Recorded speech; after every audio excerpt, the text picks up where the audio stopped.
LGBTQ community അത് ആളുകളെ influence ചെയ്യുമോ? പ്രത്യേകിച്ചും കുട്ടികളെ.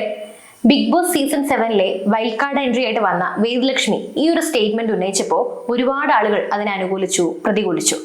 അപ്പോൾ നമ്മൾ ഇന്ന് ചർച്ച ചെയ്യുന്നത് ഈ LGBTQ കമ്മ്യൂണിറ്റി അത് ഇൻഫ്ലുവൻസ് ചെയ്യുമോ എന്നാണ്. അപ്പോൾ വേദലക്ഷ്മിയുടെ ഈ ഒരു സ്റ്റേറ്റ്മെന്റിനോട് അഭിഷേക് എങ്ങനെയാണ് പ്രതികരിക്കുന്നത്? വേദലക്ഷ്മിയോട് എനിക്ക് പൂർണ്ണമായിട്ടും യോജിപ്പില്ലെങ്കിലും വേദലക്ഷ്മി പറഞ്ഞ സ്റ്റേറ്റ്മെന്റിനോട് എനിക്ക് യോജിപ്പുണ്ട്. കാരണം ബിഗ് ബോസ് പോലെയുള്ള ഒരു TV ഷോ, അതായത് കൊച്ചുകുട്ടികൾ മുതൽ ഫാമിലി ഉൾപ്പെടെ എല്ലാവരും ഒരുമിച്ചിരുന്നൊരു കാണുന്നൊരു ഷോയിൽ ഇത്തരം കമ്മ്യൂണിറ്റി ഇതുപോലെ നോർമലൈസ് ചെയ്ത് ഗ്ലോറിഫൈ ചെയ്യുന്ന രീതിയിൽ പല കാര്യങ്ങളും കാണിക്കുമ്പോൾ അത് ഇത് കാണുന്ന പിള്ളേർക്ക് അത് ഇൻഫ്ലുവൻസ് ആകാനുള്ള സാധ്യതകളുണ്ട്. ഇതൊരിക്കലും ഗ്ലോറിഫൈയോ അല്ലെങ്കിൽ നോർമലൈസോ അല്ല. നമ്മുടെ ആ ചിന്താഗതി വേണം ആദ്യം മാറ്റാൻ. അതായത് ഈ ബിഗ് ബോസ് എന്ന് പറയുന്ന ഷോ എന്ന് പറയുന്നത് സമൂഹത്തിന്റെ പ്രതിഫലനമാണ്. ഇതുപോലൊരു കമ്മ്യൂണിറ്റീനെ അവിടെ കൊണ്ടുവരുന്നത് നമ്മളെ അവെയർ ചെയ്യിക്കാനാണ്. അവരും നമ്മളെ പോലൊരു മനുഷ്യരാണ്, അവർക്ക് നമ്മുടെ ഇടയിൽ ജീവിക്കാനുള്ള അവകാശമുണ്ട് എന്ന് നമുക്ക് മനസ്സിലാക്കി തരികയാണ് ചെയ്യുന്നത്. അല്ലാതെ നമ്മൾ ഇതിനെ ഗ്ലോറിഫൈ ചെയ്യുകയാണെന്നുള്ളൊരു വേറൊരു പെർസ്പെക്റ്റീവിലൂടെ കാണുന്നത് ശരിയല്ല എന്ന് എനിക്ക് പറയാൻ പറ്റുള്ളൂ. അപ്പൊ ഞാൻ ഇന്ന് രാവിലെ കണ്ട ഒരു വീഡിയോ ഞാൻ കാണിച്ചു തരാം.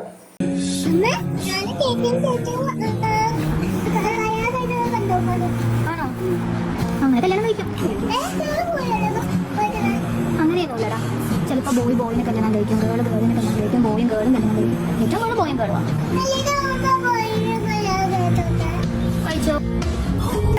ഇല്ല, കുട്ടി ചോദിക്കുന്നത് ഞാൻ വലുതാകുമ്പോൾ ഒരു ബോയിനെ കല്യാണം കഴിച്ചോട്ടെ എന്നാ. ഈ ഇത്രയും കൊച്ചു കുട്ടിക്ക് ഇതെന്താണ്, മീൻസ് സ്വന്തം സെക്ഷുവാലിറ്റി എന്താന്ന് പോലും തിരിച്ചറിയാൻ പറ്റാത്ത പ്രായത്തിൽ തന്നെ ആ കുട്ടി ഞാൻ ബോയിനെ കല്യാണം കഴിച്ചോട്ടെ എന്നാ ചോദിക്കുന്നത്. അപ്പൊ അതിന്റെ അമ്മ പറയുന്നത് കഴിച്ചോ. അപ്പൊ ഈ ചെറു പ്രായത്തിൽ തന്നെ അവരുടെ മൈൻഡിലേക്ക് ഇങ്ങനത്തെ ഒരു സാധനം ഇൻജെക്ട് ചെയ്ത് കയറ്റുന്ന പോലത്തെ ഒരു പരിപാടിയാണ്. അതിപ്പോ ആ വീഡിയോ കണ്ടിട്ട് എനിക്ക് പറയാനുള്ളത്, അത് പാരന്റിങ്ങിന്റെ ശരിയില്ല, അതൊരു ശരിയാണ്. അതായത് ഈ കുട്ടികൾക്കിടയിലേക്ക് നമ്മൾ ഇങ്ങനെ ഒരു സാധനം ഇൻജെക്ട് ചെയ്ത് വിടേണ്ട ആവശ്യമില്ല. സമൂഹത്തിൽ ഇങ്ങനെയുള്ള, അതായത് ഈ TV ഷോ അല്ലെങ്കിൽ സിനിമകള് അല്ലെങ്കിൽ എന്തെങ്കിലും അഡ്വർടൈസ്മെന്റ്, ഇതൊക്കെ കണ്ട് മനസ്സിലാക്കി സ്വന്തം തിരിച്ചറിയേണ്ട ഒരു സാധനമാണ് ഇത്. അതുപോലെ തന്നെ നമ്മുടെ സെക്ഷുവാലിറ്റി എന്ന് പറയുന്നതും ഇവിടെ ഈ ഒരു പാരന്റ് ചിലപ്പോ പ്രോഗ്രസീവ് ചിന്താഗതി ഉള്ളിൽ ഒരുപാട് കുത്തി നിറച്ചിട്ട്, പണ്ട് കാലത്തെ അവരുടെ പേരൻസ് ആരും ഇതുപോലെ എന്താ പറയാ ഇതുപോലെ സപ്പോർട്ട് ചെയ്തിട്ടില്ല, ഇങ്ങനെ ആയിക്കോ എന്ന് പറഞ്ഞു. ഇപ്പൊ ഇന്നത്തെ കാലത്ത് ഇതിനെ ഇത്രയും നോർമലൈസ് ചെയ്യുന്നതുകൊണ്ട് ഇതിനെതിരെ സംസാരിക്കുമ്പോഴത്തേക്കും നമ്മൾ എന്താ പറയുന്നത്, പുരോഗമനം ഇല്ലാത്തൊരു വ്യക്തിയാണോ എന്ന് സമൂഹം ചിന്തിക്കുമോ എന്നുള്ളൊരു പേടി മൂലം കുറെ പേര് ഇത് മനഃപൂർവ്വം അതിലേക്ക് എന്താ അത് നല്ലൊരു കാര്യമാണെന്നുള്ളത് അങ്ങനെ ആക്കാൻ വേണ്ടി ശ്രമിക്കുന്നുണ്ട്.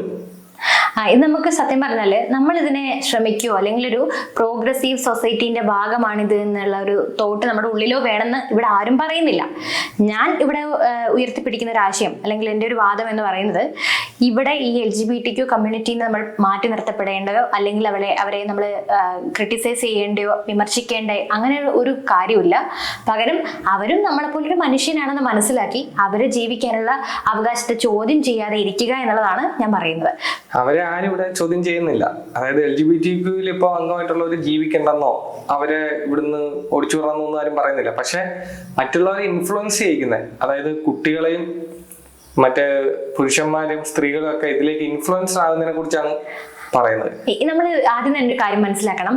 ഒരിക്കലും ഒരു TV ഷോ കണ്ടോ, സിനിമ കണ്ടോ, അല്ലെങ്കിൽ എന്തെങ്കിലും ഒരു സമൂഹ മാധ്യമങ്ങളിലുള്ള എന്തെങ്കിലും ഒരു കാര്യം കണ്ടോ ഞാൻ LGBTQ കമ്മ്യൂണിറ്റി ആയി അല്ലെങ്കിൽ എനിക്ക് ആവണം എന്ന് ആരും ഇവിടെ പറയുന്നില്ല. അത് ഒരിക്കലും ഇതിന് ഇൻഫ്ലുവൻസ് ചെയ്യാൻ പറ്റില്ല. അത് ബയോളജിക്കലി പ്രൂവ് ചെയ്ത ഒരു കാര്യമാണ്. അത് നമുക്ക് ഇൻസ്റ്റന്റ് ആയിട്ട് നമ്മൾ ജനിക്കുമ്പോൾ തന്നെ ഉള്ള ഒരു സാധനമാണ്. ജനനത്തോടൊപ്പം തന്നെ അവൻ്റെ ഒരു സെക്ഷുവാലിറ്റി എന്ന് പറയുന്ന സാധനം അവൻ്റെ ശരീരത്തിൽ അവൻ്റെ ഒപ്പമുള്ളതാണ്. അല്ലാതെ ഇത് കണ്ടിട്ടൊന്നും, അതാണ് ഞാൻ പറഞ്ഞത്, വേദലക്ഷ്മി പറഞ്ഞ സ്റ്റേറ്റ്മെന്റിനോട് നമുക്ക് ഒരിക്കലും യോജിക്കാൻ പറ്റില്ല എന്നുള്ളത്. ഞാൻ വേറെ എക്സാമ്പിൾ പറയാം. ഇപ്പൊ ഈ ബിഗ് ബോസ് കണ്ടിട്ട് എൻ്റെ ഒരു ഫ്രണ്ട് ഒരു പെൺകുട്ടി എന്നോട് പറഞ്ഞ കാര്യമുണ്ട്. അതായത് ആദില നൂറ ബിഗ് ബോസിൽ കാണിക്കുന്ന റൊമാൻസ് കണ്ടിട്ട് ഞാൻ ഒരു ലെസ്ബിയൻ ആയിരുന്നെങ്കിൽ, അല്ലെങ്കിൽ എനിക്ക് ഇതുപോലെ ഒരു ലെസ്ബിയൻ പാർട്ണർ ഉണ്ടായിരുന്നെങ്കിൽ എന്ന് സ്ട്രെയിറ്റ് ആയിട്ടുള്ള ഒരു പെൺകുട്ടി എന്നോട് ഒരു കമന്റ് പറഞ്ഞിട്ടുണ്ടായിരുന്നു. അപ്പൊ അതൊക്കെ ഈ ഇൻഫ്ലുവൻസിങ്ങിന്റെ ഒരു ഭാഗമല്ലേ. സ്ട്രെയിറ്റ് ആയിട്ടുള്ള ആൾക്ക് ഇവര് കാണിക്കുന്ന കണ്ടിട്ട് ഞാനും അതുപോലെ ആയിരുന്നെങ്കിൽ എന്ന് തോന്നി, മീൻസ് അങ്ങനെ ചിലപ്പോൾ തോന്നിയിട്ട് അതിലേക്ക് മാറുന്നവരും ഉണ്ട്. ബൈസെക്ഷൽ ആയിട്ടൊക്കെ ഉള്ള ഒരുപാട് പേര് ഇപ്പോ ഇത് വളരെ നോർമലൈസ് ചെയ്തുകൊണ്ട് ഇതിലേക്ക് അവര് എന്തോ വലിയ കാര്യം എന്നുള്ള രീതിയിലൊക്കെ കുറെ പേര് അതാകുന്നുണ്ട്. അതൊരിക്കലും എനിക്ക് തോന്നുന്നില്ല അത് അവരുടെ എന്തെങ്കിലും മനസ്സിലാക്കിയതിന്റെ ചിന്താഗതി തെറ്റോ അല്ലെങ്കിൽ അവരുടെ പേഴ്സണൽ ഒപ്പീനിയനോ അങ്ങനെ എന്തെങ്കിലും ആയിരിക്കാം. അല്ലാതെ ഇത് കണ്ടിട്ട് ഒരിക്കലും ഒരാൾക്ക് ഇത്രയും നാൾ സ്ട്രെയിറ്റ് ആയിട്ട് നടന്ന ഒരാൾക്ക് പെട്ടെന്നൊരു ദിവസം വന്നിട്ട് അവർക്ക് ലെസ്ബിയൻ ആവാൻ സാധിക്കില്ല. അല്ലെങ്കിൽ അവർ രണ്ട് ജെൻഡറിനെ ആക്സെപ്റ്റ് ചെയ്യുന്ന ഒരാളായിരിക്കും. അല്ലാതെ ഒരു കാരണവശാലും അത് സയന്റിഫിക്കലി അത് പ്രൂവ് ചെയ്യപ്പെട്ട ഒരു സാധനമാണ്. അതുകൊണ്ടാണ് ഞാൻ ഈ പറയുന്നത്. ഇപ്പൊ പറഞ്ഞല്ലോ നമുക്ക് ജന്മന നമ്മളുള്ള ഒരു സെക്ഷുവാലിറ്റി ആണ് വരുന്നത്. അപ്പൊ നമുക്കൊരു സോഷ്യൽ മീഡിയ ഇൻഫ്ലുവൻസർ, വളരെ ഫേമസ് ആയിട്ടുള്ളൊരു സോഷ്യൽ മീഡിയ ഇൻഫ്ലുവൻസർ ട്രാൻസ്ഫോമർ. അയാൾ ആദ്യമേ ഒരു സ്ത്രീയെ കല്യാണം കഴിച്ച് കുറച്ചാളെ കുടുംബജീവിതം നയിച്ച ഒരാളാണ്. അതിനുശേഷം ഒരു പോയിന്റ് എത്തുമ്പോൾ തിരിച്ചറിയുന്നു തൻ്റെ ഉള്ളിൽ ഒരു സ്ത്രീണത ഉണ്ടെന്ന്. അങ്ങനെ ട്രാൻസ്ഫോമറായി മാറുന്നു. അപ്പൊ ഈ സ്ത്രീയെ വിവാഹം കഴിക്കുന്നോടം വരെ അയാൾക്കറിയില്ലായിരുന്നു അയാളുടെ ഉള്ളിൽ ഒരു സ്ത്രീ ഉണ്ടെന്നുള്ള കാര്യം.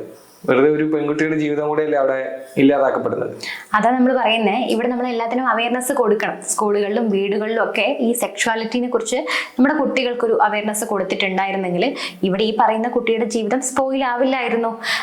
അപ്പൊ പിന്നെ നമ്മൾ ഇത് ശരിക്കും പറഞ്ഞാൽ ഒരു പേടിയാണ്. പണ്ടൊക്കെ ചിലർ പറയും ഈ ട്രാൻസ്ജെൻഡേഴ്സിന്റെ എണ്ണം കുറവാണ്, ഗേസും ലെസ്ബിയനൊക്കെ പണ്ട് ഉണ്ടായിരുന്നു എന്ന്. പണ്ടും ഉണ്ടായിരുന്നു, പക്ഷെ അവർക്ക് അവരുടെ സെക്ഷുവാലിറ്റി പുറമെ പറയാനുള്ള പേടി ഉണ്ടാവാം. ആ പേടിയിൽ നിന്നല്ലേ ഈ കല്യാണമൊക്കെ നടക്കുന്നത്. അങ്ങനെയല്ലേ ഓരോ കുട്ടികളുടെ ജീവിതം സ്പോയിൽ ആവുന്നത്. ഓക്കെ, നമ്മളിവിടെ ഈ ലെസ്ബിയൻ, ഗേ, ട്രാൻസ്ജെൻഡർ ഇങ്ങനെയുള്ളവരൊന്നും വിമർശിക്കുമല്ലോ. പക്ഷെ ഇവരെടുക്കുന്ന കുറച്ച് പ്രിവിലേജസ് ഉണ്ട്, അല്ലെങ്കിൽ ഇവരുടെ കുറച്ച് കാട്ടിക്കൂട്ടലുകൾ. എല്ലാവരും ഞാൻ പറയുന്നില്ല, വളരെ മാന്യമായിട്ട് ജീവിക്കുന്ന ട്രാൻസ്ജെൻഡേഴ്സും ഗേയും ലെസ്ബിയൻസും ഒക്കെ ഉണ്ട്. പക്ഷെ കുറച്ച് പേര് ഈ സമൂഹത്തിലേക്ക് ഇറങ്ങി അങ്ങ് കാണിച്ചു കൂട്ടുന്ന ചില പ്രവർത്തികളാണ് ഇവിടെ എതിർക്കപ്പെടുന്നത്. ഇപ്പോൾ ഒരു ട്രെയിനിൽ നമ്മൾ നോർത്തിലേക്കൊക്കെ പോകുകയാണെങ്കിൽ ഒരു ട്രെയിനിൽ കയറി കഴിഞ്ഞാൽ വളരെ മോശമായിട്ടുള്ള രീതിയിലാണ് ട്രാൻസ്ജെൻഡേഴ്സ് നമ്മളെ അടുത്ത് ബിഹേവ് ചെയ്യുക. മീൻസ് നമ്മളോട് ഒന്ന് പൈസ ചോദിക്കുന്നു, അത് കൊടുത്തില്ലേ വളരെ മോശമായ വാക്കുകൾ ഉപയോഗിക്കുന്നു, ചേഷ്ടകൾ കാണിക്കുന്നു. ഇതൊക്കെ ഇവരെ ചോദ്യം ചെയ്യപ്പെടുന്നില്ല ഇങ്ങനെയുള്ളവര്. അപ്പൊ അതൊക്കെ അവർക്ക് കിട്ടുന്നൊരു പ്രിവിലേജ്. അങ്ങനെ പ്രിവിലേജിന്റെ ആവശ്യമുണ്ടോ അവർക്ക് ഇവിടെ? അതില്ല. ഞാനൊരു കാര്യം പറയട്ടെ. ഇപ്പോൾ സ്ത്രീകൾക്കിടയിലാണെങ്കിലും പുരുഷന്മാർക്കിടയിലാണെങ്കിലും ഇതുപോലെ എന്താ പറയുക, എന്തെങ്കിലും ഒരു കുറവുകളുള്ള അല്ലെങ്കിൽ കുറ്റങ്ങളുള്ള ആൾക്കാരില്ലേ? ഇപ്പൊ അതേപോലെ തന്നെയായിരിക്കും ട്രാൻസ് വിഭാഗത്തിൽ അല്ലെങ്കിൽ ഈ LGBTQ കമ്മ്യൂണിറ്റിയിലും. എല്ലാവരും നല്ലതാണെന്ന് നമ്മൾ പറയുന്നില്ല. നമ്മളെ പോലുള്ളവർക്കിടയിലും ക്രിമിനൽസ് ഉണ്ട്, കള്ളന്മാരുണ്ട്, പിടിച്ചുപറിക്കാരുണ്ട്. അതുപോലെ നമ്മൾ ഇതിനെ കാണാൻ ശ്രമിച്ചാൽ പോരെ? നമ്മൾ കണ്ടാലും അവര് സമ്മതിക്കുന്നില്ലല്ലോ. അവരെ പ്രിവിലേജ് അങ്ങ് എടുക്കുമല്ലേ. അത് നമുക്കിപ്പോ ഒരു പുരുഷനെന്ന അല്ലെങ്കിൽ ഒരു ട്രാൻസ്ഫോം വന്ന് എന്നോട് മോശമായി ബിഹേവ് ചെയ്ത് കഴിഞ്ഞാൽ എനിക്ക് അവരോട് എതിർക്കാൻ പറ്റില്ല. കാരണം നിയമം എനിക്കെതിരെ വരും. അപ്പൊ ഇതുപോലുള്ള ഈ ഒരു നിയമത്തിന്റെ സപ്പോർട്ടും ഇതിനെയൊക്കെ മുതലെടുക്കുന്ന ആൾക്കാരുണ്ട്. ഇപ്പൊ നമുക്ക് ഉറപ്പ് പറയാൻ പറ്റും, നമ്മുടെ ചുറ്റും ഈ ട്രാൻസ്ഫോമിനെ പോലെ നടക്കുന്ന എല്ലാവരും ട്രാൻസ്ഫോമർ തന്നെയാണെന്ന് നമുക്ക് പറയാൻ പറ്റുമോ? ആ വേഷം കെട്ടി നടക്കുന്ന പുരുഷന്മാരോ ക്രിമിനൽസ് ഒക്കെ ഇതിനിടയിൽ ഉണ്ടാകാൻ സാധ്യതയില്ലേ? അതാ പറഞ്ഞത്, എല്ലാ വിഭാഗങ്ങൾക്കിടയിൽ ഇതുപോലെ ക്രിമിനൽസും കാര്യങ്ങളൊക്കെ ഉണ്ട്. പിന്നെ വേറെ നിങ്ങൾ പറഞ്ഞില്ലേ, ഇതിനെ നോർമലൈസ് ചെയ്യുന്നതും ഇത് ഇങ്ങനെ ഗ്ലോറിഫൈ ചെയ്യുന്നത് ഇങ്ങനത്തെ ആൾക്കാർ ഇവിടെ പെരുകാനുള്ള.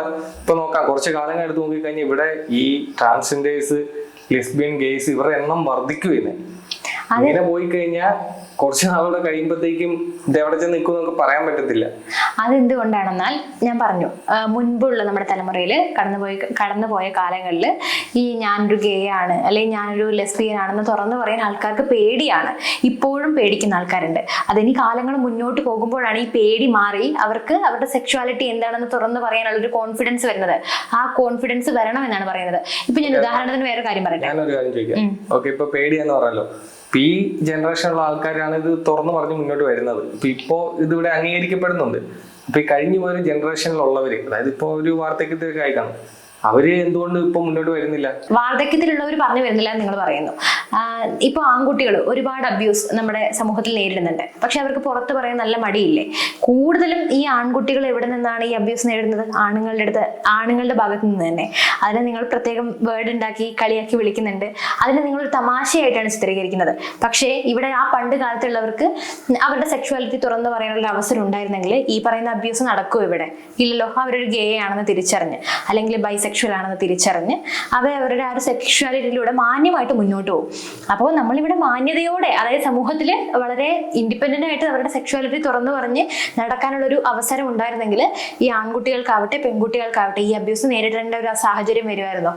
ഞാനിപ്പോ ഇന്ന് കണ്ട വേറൊരു വാർത്ത ഞാൻ പറയാം. അതായത് ഒരു 14 വയസ്സുള്ള ഒരു ആൺകുട്ടി ഈ ഗേകളുടെ ഡേറ്റിംഗ് ആപ്പിലൂടെ ഒരു 14 പേരാൽ പീഡിപ്പിക്കപ്പെട്ടു എന്നൊരു വാർത്ത ഇന്ന് കണ്ടായിരുന്നു. ഈ കുട്ടികളൊക്കെ എങ്ങനെയാണ് ഇത്തരമുള്ളൊരു ഡേറ്റിംഗ് ആപ്പിലേക്ക്, ഗേകൾക്ക് മാത്രമുള്ള ഡേറ്റിംഗ് ആപ്പിലേക്കൊക്കെ ഈ കുട്ടികൾ എങ്ങനെയാണ് എത്തിപ്പെടുന്നത്? അത് ഇന്ന് ഈ സോഷ്യൽ മീഡിയയിലൂടെ ഇതിനെ പ്രചരിപ്പിച്ച് കുട്ടികളിലൊക്കെ മൈൻഡിലേക്ക് ഇത് ഇൻജക്ട് ചെയ്യുന്ന പോലത്തെയാണ് എനിക്ക് തോന്നുന്നത്. അല്ലെങ്കിൽ 14 വയസ്സുള്ള കുട്ടി എങ്ങനെയാണ് ഇത്തരത്തിലൊരു ഡേറ്റിംഗ് ആപ്പ് ഉണ്ടെന്നും അതിലേക്ക് എത്തിപ്പെടുന്നത്? മറ്റുള്ളവരാൾ യൂസ് ചെയ്യപ്പെടുന്നു. ആദ്യം തന്നെ നമ്മളൊരു കാര്യം മനസ്സിലാക്കേണ്ടത് ഇതിനൊക്കെ ഒരു കൺസെന്റ് വേണം എന്നുള്ള കാര്യം. പിന്നെ 14 വയസ്സുള്ള കുട്ടി എങ്ങനെ കൺസെന്റ് കൊടുക്കും? കുട്ടിക്ക് അത് തിരിച്ചറിയാനുള്ള പ്രായം പോലും ആയിട്ടുണ്ടാവില്ല. ഇല്ല, അത് മാത്രമല്ല ഈ ഇത്തരത്തിലുള്ള ഡേറ്റിംഗ് ആപ്പുകൾ ഉണ്ടാവും അതിനൊരു ഏജ് ലിമിറ്റും. കാരണം ഇന്ത്യയിൽ 18 വയസ്സ് ആണ് പെൺകുട്ടികൾക്കുള്ള വിവാഹപ്രായം, അതുപോലെ തന്നെ 21 വയസ്സാണ് ആണുങ്ങൾക്കുള്ള വിവാഹപ്രായം. അപ്പോൾ അതിനനുസരിച്ച് ഏജ് ലിമിറ്റ് കൊണ്ടുവരണം. പിന്നെ ഇത് അബ്യൂസ് എന്ന് പറയുന്നത് നമുക്ക് ഒരിക്കലും ന്യായീകരിക്കാൻ പറ്റില്ല. അത് അബ്യൂസ് തന്നെയാണ്. അതിന് നിയമത്തിന്റെ പരിധിയിൽ കൊണ്ടുവരണം, ശിക്ഷിക്കപ്പെടണം. ശരിക്കും ഇവിടെ ഈ അവയർനെസ് വേണമെന്ന് പറയുന്ന ഇത്തരം കാര്യങ്ങളിലും കൂടെ അവയർനെസ് വേണം. അതായത് LGBTQവിനെ അതിലേക്ക് ആവാൻ വേണ്ടിയുള്ള ഒരു അവയർനെസ് ആയിരിക്കരുത്. അതിന്റെ പോസിറ്റീവ്സും നെഗറ്റീവ്സും പറഞ്ഞു കൊടുക്കുന്ന ഒരു അവയർനെസ് ആയിരിക്കും. 2 വശങ്ങളും പറഞ്ഞു കൊടുക്കണം.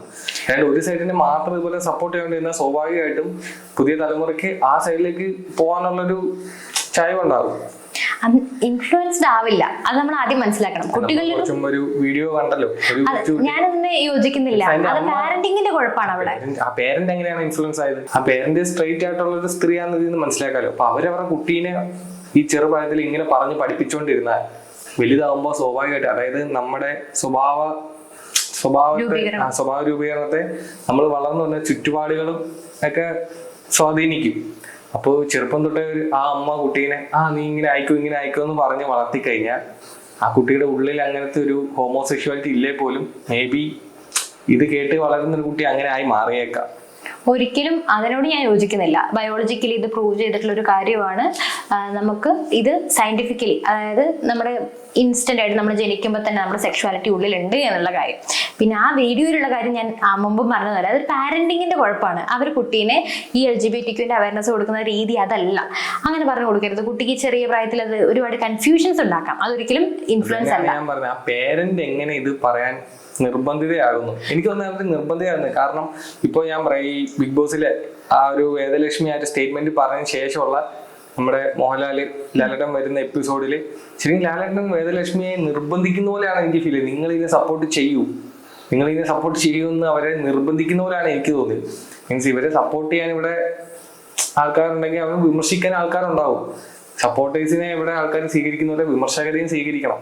അല്ലാതെ നമ്മളൊരാളെ നിർബന്ധിക്കാൻ പാടില്ല. നിങ്ങൾ സപ്പോർട്ട് ചെയ്യുന്നു. അപ്പോൾ അതുപോലെ സപ്പോർട്ട് ചെയ്യൂ എന്ന് പറയുന്ന ഒരു സൊസൈറ്റിയിൽ ഞാൻ ഇതിനെ എതിർക്കുന്നു എന്ന് പറയാൻ എത്ര പേര് ധൈര്യം കാണിക്കും? അപ്പൊ അവര് സപ്പോർട്ട് ചെയ്യാൻ നിർബന്ധിതരായിരുന്നു. ഉള്ളില് അവർക്ക് എതിർപ്പാണെങ്കിൽ പോലും പുറമെ അത് പറയാൻ അവർക്ക് പറ്റാത്തൊരവസ്ഥ വരും. അപ്പൊ അതിനെയാണ് ഈ നോർമലൈസ് ചെയ്യാൻ ശ്രമിക്കുന്നു എന്ന് പറയുന്നത്. ഇപ്പോൾ ഞാൻ പറയുന്നത് എന്താ വെച്ചാൽ, അതായത് നിങ്ങൾ സപ്പോർട്ടും ചെയ്യേണ്ട, അതേപോലെ തന്നെ നിങ്ങൾ വിമർശിക്കും വേണ്ട. അതായത് നിങ്ങൾ നിങ്ങളുടെ ജീവിതം ജീവിക്കുന്നു, അതേപോലെ അവരവരുടെ ജീവിതം ജീവിക്കട്ടെ. നമുക്ക് മറ്റൊരാളുടെ ലൈഫിനെ ചോദ്യം ചെയ്യാനോ അതിൽ കയറിയിടപെടാനോ ആരും ഇവിടെ അധികാരം കൊടുത്തിട്ടില്ല. ഇവിടെ ഇത് ഇന്ത്യൻ ഭരണഘടന പ്രകാരം എല്ലാവർക്കും ജീവിക്കാനുള്ള സ്വാതന്ത്ര്യമുണ്ട്. ഇതിന്റെ വേറൊരു നെഗറ്റീവ് വശം കൂടി ഞാൻ പറയാം. അതായത് ഇപ്പോൾ ഈ കഴിഞ്ഞ ഒളിമ്പിക്സില് ബോക്സിങ്ങില് ഇമാനെ ഖലീഫ് എന്ന് പറഞ്ഞൊരു ട്രാൻസ് വുമൺ അയാൾ ഫൈറ്റ് ചെയ്തത് ഒരു സ്ത്രീ ആയിട്ടാണ്. അപ്പൊ പൊതുവെ അറിയാലോ, ഒരു പുരുഷന്റെ ശരീരഘടനയും സ്ത്രീയുടെ ഇതൊന്നും അറിയാലോ. ഫിസിക്കലി പുരുഷന്മാരായിരിക്കും സ്ട്രോങ്. അങ്ങനെ ആ വ്യക്തി ആ സ്ത്രീയെ തോപ്പിക്കുകയും ഗോൾഡ് മെഡൽ അടിക്കുകയും ചെയ്തു. ഇത് എത്രത്തോളം ന്യായീകരിക്കാൻ പറ്റും? ഇതൊരു ശരിയായ നടപടിയായിട്ട് കാണാൻ പറ്റുമോ? അതിന് ഞാനും ആ വാർത്ത കണ്ടിരുന്നു. എനിക്കിപ്പോൾ ആ ഒരു വിഷയത്തിൽ പറയാനുള്ളത്, സ്ത്രീകൾക്കും പുരുഷന്മാർക്കും വേറെ വേറെ വിഭാഗം പോലെ തന്നെ ട്രാൻസിനും ഈ ഒരു കാര്യത്തിൽ വേറൊരു വിഭാഗം കൊടുക്കുന്നതാണ് ബയോളജിക്കലി നല്ലതായിട്ടുള്ള ഒരു കാര്യം. ഇല്ലെങ്കിൽ സ്ത്രീകൾ ഈ വിഭാഗത്തിലൊക്കെ മാറ്റി നിർത്തപ്പെടുമെന്ന് തന്നെയാണ് എനിക്ക് തോന്നിയിട്ടുള്ളത്. ഇക്വാളിറ്റിക്ക് വേണ്ടി സ്ത്രീകൾ വാദിക്കുമ്പോൾ തന്നെ ഈ ട്രാൻസ് വുമൻസിന്റെ ഒരു കടന്നുവരവ് അല്ലെങ്കിൽ ഇതിങ്ങനെ പെരുകുന്നത് സ്ത്രീകൾക്ക് തന്നെ നാളെ ദോഷം ചെയ്യാനാണ് സാധ്യത. പല കാര്യങ്ങളിൽ നിന്ന് സ്ത്രീകൾ പിന്തള്ളപ്പെടും. അല്ല, സ്ത്രീകൾ മാത്രമല്ല ഇതിനെ സപ്പോർട്ട് ചെയ്യുന്നവര്, പുരുഷന്മാരും ഇതിനെ അനുകൂലിക്കുന്നവരുണ്ട്, ഇതിനെ സപ്പോർട്ട് ചെയ്യുന്നവരുണ്ട്. പിന്നെ LGBTQനെ കുറിച്ച് പിന്നെ സ്ത്രീകൾ മാത്രമല്ല അവെയർ ആയിട്ടുള്ളത്. പിന്നെ ഞാനിവിടെ പറഞ്ഞത് അവരെ വിമർശിച്ചുകൊണ്ടല്ല. ഇപ്പോൾ ഒളിമ്പിക്സിൽ അത് ബയോളജിക്കലി നമ്മൾ ചിന്തിക്കുമ്പോൾ സ്വാഭാവികമായിട്ടും ഈ ഒരു ട്രാൻസ് വുമൺ തന്നെയാണ് നിങ്ങൾ പറഞ്ഞ പോലെ ഫിസിക്കലി അവർ തന്നെയാണ് സ്ട്രെങ്ത് ഉള്ളത്. അപ്പൊ അവർക്ക് മറ്റൊരു വിഭാഗമായിട്ട് ഈ ഒരു പിന്നെ പ്രോഗ്രാമും ഇതുപോലുള്ള സ്പോർട്സ് ഐറ്റംസ് ഒക്കെ കൊണ്ടുവരികയാണെങ്കിൽ കുറച്ചുകൂടി നല്ലതായിരിക്കും. എനിക്ക് ഇപ്പം അവസാനത്തെ എനിക്ക് ഇപ്പോഴും പറയാനുള്ളത്, ഇതിനെ സപ്പോർട്ട് ചെയ്യുമ്പോൾ തന്നെ വിമർശിക്കാനുള്ള അവകാശം ഇവിടെ ഉണ്ട്. ഇപ്പൊ വിമർശനങ്ങളെയും കൂടെ നേരിടാൻ തയ്യാറാകുക. വിമർശിക്കാം, മറ്റുള്ളവരുടെ ജീവിതത്തിൽ കയറി നമ്മളാരും തലയിടാതിരിക്കുക, അവരെ ജീവിക്കാൻ അനുവദിക്കുക. അതാണ് എനിക്കും പറയാനുള്ളത്.